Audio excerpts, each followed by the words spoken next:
எடப்பாடி பழனிசாமிக்கு எதிராக உச்சநீதிமன்றத்தில் சூரியமூர்த்தி என்பவர் வழக்கு தொடர்ந்திருக்கிறார். கூடுதல் விவரங்களோடு இணைகிறார் எமது சிறப்பு செய்தியாளர் ராமகிருஷ்ணன். ராமகிருஷ்ணன், வணக்கம். விவரங்கள். அதாவது எடப்பாடி பழனிசாமியை அதிமுகவினுடைய பொதுச் செயலாளராக தேர்ந்தெடுக்கப்பட்டதை சென்னை உயர்நீதிமன்றம் அதற்கு எதிராக தொடரப்பட்ட மனுவை நிராகரித்தது. அதை எதிர்த்துதான் உச்சநீதிமன்றத்தில் இன்றைக்கு சூரியமூர்த்தி என்பவர் மேல்முறையீட்டு மனு தாக்கல் செய்திருக்கிறார்.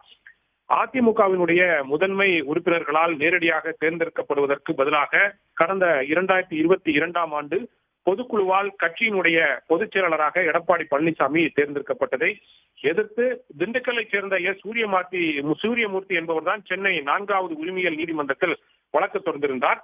அந்த வேளையில சூரியமூர்த்தி தாக்கல் செய்த வழக்கை நிராகரிக்க வேண்டும் என கோரி எடப்பாடி பழனிசாமி தரப்பிலும் சென்னை உரிமையியல் நீதிமன்றத்தில் மனு தாக்கல் செய்யப்பட்டது. அந்த மனுவை விசாரித்த நீதிபதி சூரியமூர்த்தி தாக்கல் செய்த மனுவை நிராகரித்து விட்டார். அதை எதிர்த்து சென்னை உயர்நீதிமன்றத்தில் எடப்பாடி பழனிசாமி சார்பில் மனு தாக்கல் செய்யப்பட்டது.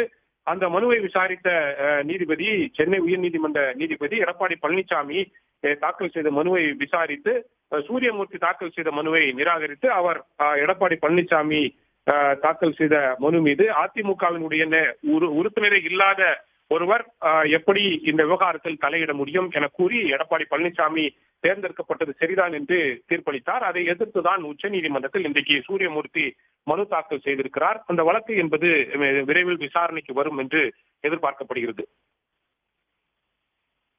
விவரங்களுக்கு நன்றி ராமகிருஷ்ணன். உடனுக்குடன் செய்திகளை தெரிந்து கொள்ள சன் நியூஸ் பெல் ஐகானை கிளிக் பண்ணுங்க.